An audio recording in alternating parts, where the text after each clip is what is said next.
Welcome to the Culture Curators podcast. We're here to share insight, information, and resources to help you become a more effective salon business owner. Hey everyone, welcome back. Really excited about today's episode because we're going to be talking about one-on-one team meetings.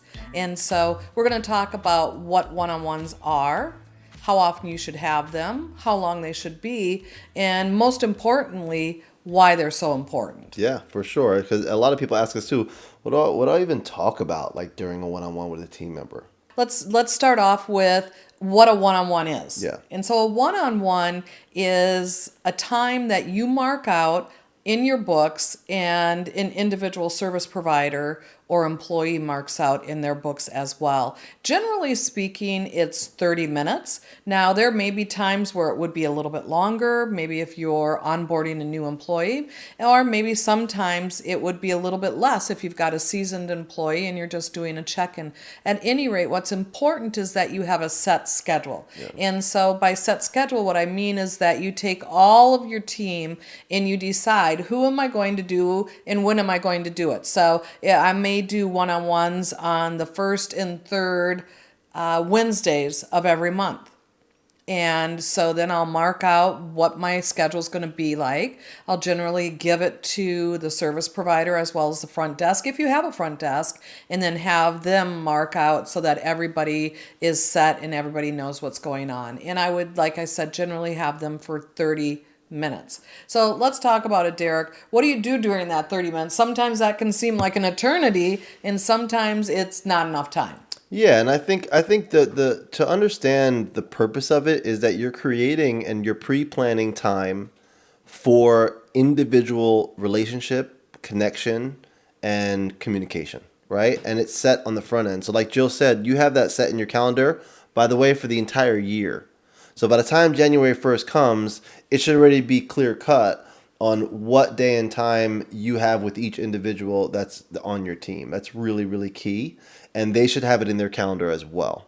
Now, during those 30 minutes, what do we talk about? So one of the things or great questions to ask is, what I like to ask, what is one amazing thing that's happened for you since we last spoke? So over the last 2 weeks, what is the best thing that we can celebrate for you together? Right? Mm-hmm. That's a really, really good start. You taught me that. Yeah, absolutely. Because here's the thing, you may not have seen everything. Right. And you may have been on vacation and just getting back into the salon. So you would have no idea what the great thing is that this person did. And so having them share really edifies what they've done themselves, yeah. And it gives us clarity on what it is that they're most proud of. It gives us a little insight about who they are and what's important to them. Yeah. And it really sets the tone for a great one-on-one, to start off with something really positive, really upbeat. I always start off first by thanking them. Thank you for taking the time to be here with me. I want them to understand that this time is as important as a client. That there's nothing that should stand in your way. You shouldn't mark it out and then erase it and tell the person, I'm sorry, I had a client or I had a different meeting that I had to attend to. No, because it gives them the message that one-on-one time isn't important to you. And it really is as important, if not more important, than taking a client. Yeah, I also think that you got to be smart about how you schedule it. Yep. So you don't want to put it smack in the middle of a client day for you and for the team member, in my opinion, because the odds that you're going to be running exactly on time, that you're going to be in the right space in your mind and that person in the right space to have a great one-on-one and a productive one. So you might want to do this on a day that you don't take clients and that person doesn't take clients. Maybe it's on Zoom. Maybe depending on the dynamic of your space, it's going to be different for everyone. So you just have to be proactive about planning it and setting yourself up for success and them up for success too. And then a lot of times after, I was just going to say this too, what's really interesting is we have a really hard time a lot of times as people praising ourselves. Mm-hmm. And so that's why that question is really important, because you might find that there's a little bit of a struggle for the person kind of finding that in their memory bank, but generally they find something, and it's a moment for them to really acknowledge themselves, to see progress, and to celebrate themselves for a win. Right. And that kind of reminds me, sometimes there's an awkward silence that Right, happens right. because you've asked them a question that's kind of hard for them to answer because of what Derek just said. And be okay with that silence. Don't break the silence. They will come up with something and they will tell you something.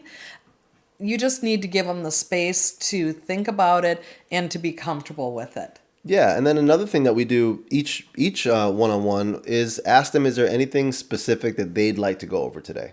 You might have some specific things. Hopefully you do have some specific things that you definitely want to go through with them. But at the same time, if they have a pressing or urgent matter that you're unaware of, it's a great opportunity to open up the space for that. And it might kind of change the dynamic of the conversation that you had expected, but that's okay. That's a really good thing because it's about them and their time. And then another thing that we really love to do is goal set during these one-on-ones, right? Yeah. So what happens, especially I find in the beginning of one-on-ones with someone that's like new on the team, more than likely they've come from an environment that doesn't do this. So it's already separating your culture because you're letting them know that this is a really important component of how you help coach your team. And when you help coach them, there's a big learning curve for hairdressers. I had someone that came in and it's like they had never worked with their numbers. It was like they weren't ever a part of an environment like that. So there's going to be a learning curve and an education around, okay, well, let's first talk about what KPIs are, what type of KPIs we like to look at. If you've listened to our other episodes, we've talked about price increasing and how we focus on just one KPI for that. But that doesn't mean that we don't still talk about and goal set around the other ones. They just don't necessarily hold someone back from a price increase. So we love to really set clear ideas. We want to know exactly what their target is every single month. What is your sales goal? What's your retail, your sales goal in services? What's your sales goal in retail? What's your daily goal per?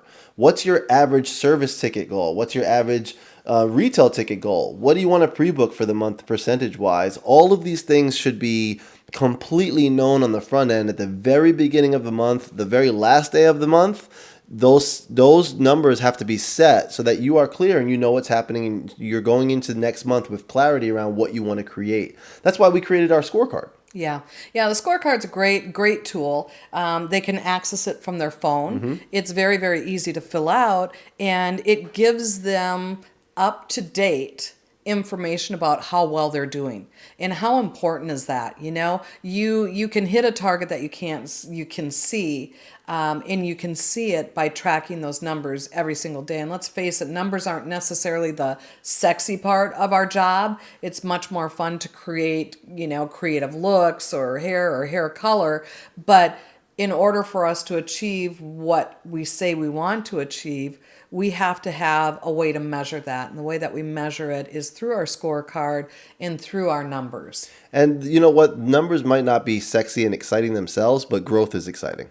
Growth right? is And hugely you can't exciting. see your growth without knowing what's happening with the numbers. And when you make and help stylists, especially young stylists, become aware of it, you see them light up through it. So one of the really great dynamics that we love doing is comparing where they are right now to where they were this time last year. Yeah. And that's a phenomenal way for them to really recognize their growth. Because the thing about growth, especially when you're first building a clientele and you're starting to really build like the momentum and your income, it's painful and it hurts them, right? It's like watching grass grow, trying to build a clientele, and it feels like it's never going to happen, and they get discouraged and there's ups and downs and they have a big cancellation and they want to give up, and all of those emotions start to happen. And we've talked also in other episodes about making sure that we're not running our business and our decision making through emotion. So this is a great way to help kind of direct that. And when you show them, hey, look, you might not be feeling great about this month, but I want you to look at where you were this month, this time last year. Yeah. And when they see that and they're like, wow, I'm doing way better than I thought. So maybe they're not necessarily hitting their goal for the month yet, but they're still way ahead of last year, which is really, you're in a race against yourself. You know, that's really what it's about. Yeah, absolutely. It's all about you and bettering yourself. And, one of the things that we talk about in a goal setting situation or a one-on-one situation is, we've identified what the goal is. Now we have to determine how are you going to reach that goal. Right. And it's our job as leaders to help them with a strategy. So what is the strategy going to be to achieve that goal? So if I want to go from 60% pre-book to 70% pre-book, and I want to do it within this month, now we have to sit down and we have to talk about what are the tools that I have to increase my pre-booking. How am I going to do that? How can I, as a business owner, hold you accountable? What is it going to look like on a daily basis? Once we identify those things and we have a strategy, a written strategy, because we can follow and we can manage that system. We can't manage the people, but we can manage the system. Then it's their job to go out and perform. Right. And it's our job to make sure that they are accountable to what they said that they wanted. Yeah. And so one of the things that I always like to ask them is, how am I going to know if you've done what you just agreed to do? And they say things like, oh, you can ask me, or you can text me, or you can call me. But here's the bottom line. If you have more than a couple of employees, imagine texting them and reaching out to them every single day. It's not realistic. They need to reach out to you. And so they'll come up with, hey, I can send you a text message, or I can leave a note on your desk, whatever it is.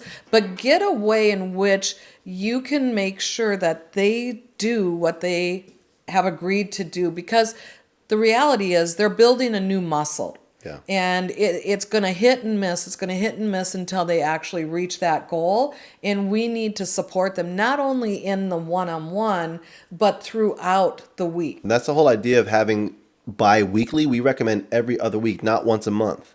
Every other week creates these short kind of spans of time. It's enough period of time that something has to happen and action has to really take place.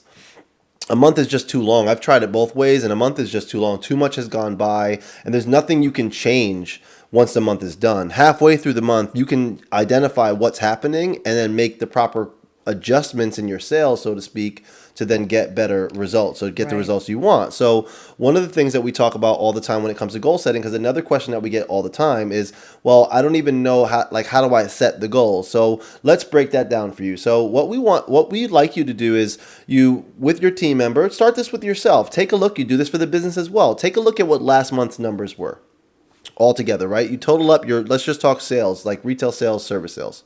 So take your number and see what your retail sales were for the month, what your service sales were for the month. Now what you do is, if you're doing this for yourself, let's say that, let's just to make this simple, let's say you're doing it with a team member. So you look at their retail sales from last month, their service sales from last month. You look at how many days in that month they worked. So is it 15 days? Is it 18 days? Is it 25 days? So now you have the monthly number, you divide it by the number of days that they worked, and that gives you their daily average. Now you're going to goal set off of the daily average number, not off of the big number yet, right? So we like to always goal set off of the daily number, because the daily number feels a lot more attainable. The large number which is the month, it can sometimes feel like it's just too hard. So if you actually look at what you did, let's just say it was $300 a day that person did every single day last month. Well, now you start to ask them questions. What do you think you can create this month? What can you create daily? If it was $300 a month last month, each day on average, what can you create this month? And maybe they say 310, and then you can start to have an interaction with them, a coaching session with them. That's what this is about. Around, is 310 going to push you? Is that enough of a push? Sometimes I like to think about, like, do we want to increase it by 3%, 5%, 8%? And just kind of calculate what those numbers are. Once you've come to that number, well, now you have a solid number, a solid goal for sales per day. And now you multiply that by how many days they'll work this month. And that gives you just the kind of default total of what this month's goal is. And we do this day in, day out, month in, month out. And when you do it this way consistently, and you do this across the board with every single service provider, you are creating such massive clarity in your numbers and how you actually help people grow, that you've completely separated your type of culture from a lot of others. Yeah, I think it's really important to understand that they're responsible for choosing their goal. Right. It's exactly. not my goal right. for them, because they don't have ownership of it then. Right. And so when we're talking about setting goals, we're leading, guiding, directing them, and helping them, but they're ultimately Right. the ones that are going to set that goal. And if you have someone like Derek said, if they've did 300 and now they're like, I can maybe do 310, we have to coach them into what a stretch goal would look like, Right. and help them to see that the possibilities are endless for them. Maybe it's a conditioning treatment at $25. Well, gosh, if you just do one a day, there's an extra $25. They're like, oh, okay, I get that. And then you'll have the opposite too. You'll have people that will come in and my average is $300 last month, so I think I can do $350 this month. Right. And it's like, I love your attitude, but let's take a look at it. The only thing that's changed is the calendar. Right. We flipped over the calendar. It's a new month. And so is it realistic to expect that you can increase $50 day in and day out for this entire month? And we don't want to discourage them, but we also want to make sure that they can attain the goals that they set. And Yeah. so we do have to coach them through that process. I think that we also have to talk about what could possibly get in your way. Definitely. That's a great question because, they can start to think about what may be distractions or discouragement that can be obstacles that they can proactively work around. I also think it's really important to have an honest conversation around the variables that are happening month to month, right? So for instance, if you're coming off of December and you're going into January, is it intelligent to base those numbers off of that month prior, or is it better to maybe base it off of last January? Right. And again, it's going to be different for everyone. Some stylists, if they're brand new, they might not have a last January to base it off of. Right. So, you have to kind of know, what kind of season are we going into? What kind of month are we going into? Am I taking a week off next month, which is going to, make me busier in between, even though I might be working less days? Those are variables that become very real. And again, it's you helping them. Coaching is about you helping them find the answer, not you giving it to them. And it's about them, like Jill said, taking ownership of what that goal is. And it's okay to not hit your goal. It's not okay to give up through a month and, Right. and then that be the reason why you didn't hit it. Yeah, and I think that if you stretch out your one-on-one to once a month, it's really easy Yeah. for an employee to just give up or abandon ship Yeah. or not to track it or whatever it is. They'll have no idea, and we do have an obligation and a responsibility to grow our team. We do. That is part Yeah. of being a leader and helping them, and it's a big responsibility, but it's about learning how to coach. It's about becoming a better leader and a better coach by asking really powerful questions, because coaching, we believe that who we are coaching has the answer. We just have to extract that answer by asking the right questions. And one of the last questions that I loved to ask my team was, what is one thing I can do to support you? And oftentimes they'll be like, oh, nothing, just keep doing what you're doing. And it's like, no, I want to know. I really, truly want to know, what is one thing that I can do that will support you in reaching your goals, in your dreams? Yeah. And it's huge. It's important. It's great. And just really, I know, this is also real. We got to be real about this, right? I've owned a salon now 13 years. There have been years way past where I let one-on-ones go. It felt too cumbersome. It was too hard. I kind of dreaded them. I didn't love doing them. And I remember, it will stick out to me forever. This is 8 years ago. My wife said something like, we were better when you were doing one-on-ones with us. And you were better this is also when I wasn't being coached. It was you were better when you were being coached. Because we all are better when we're held accountable. Yeah. Being held accountable isn't fun, though. It's just the reality, right? If you want to see results, you need to be held accountable to the goals that you say you set. And to the actions that you need to do to reach the goals, right? Yeah. So that's a huge part of this whole dynamic. It's about bringing in accountability as a pillar within the culture. And one-on-ones are just a phenomenal tool to do that. They really are. And the consistency is key. Yeah. And even if it's, hey, you're doing a great job, way to go, how can I support you? You're a great leader within the organization. I appreciate everything that you do. Yeah. It's acknowledging. And you know what? They want that one-on-one time. Yeah. They really want the one-on-one time. When they're the right team member, they do. Absolutely. And honestly, the ones that don't want it, you gotta kind of question if they're the right team member. they're not probably the right fit. Yeah. They're not part of your culture, Yeah. because if that's your culture and that's what you believe in, then they would embrace that. Absolutely. And so I'm gonna tell everybody, embrace one-on-ones. If you're not doing one-on-ones, I'm going to encourage you to schedule the one-on-ones, get that in everybody's calendar, and start, because something is better than nothing. And progress is great. You're not going to be perfect in your one-on-one, but you're going to grow and you're going to develop your skill set, and they're going to become more and more valuable as you continue to go through this process. So good luck with your one-on-ones. We're really encouraging you to make the most of them. Yes, we're cheering you on. We hope that you set it in your calendars. Again, remember, you set it all the way through the remainder of this year. And then, somewhere around November, you should already know what's happening through the following year as well, because it keeps everyone on the same page. And when you build this as a part of your culture and you build it into as a component of your culture, you will be really amazed at the dynamic that it creates and the relationships that you will build with your team members. Yeah. Awesome. All right. We'll see you next time. Thanks, guys. Take care. Thank you for tuning in to this episode of the Culture Curators Podcast. Please like, comment, follow, and subscribe.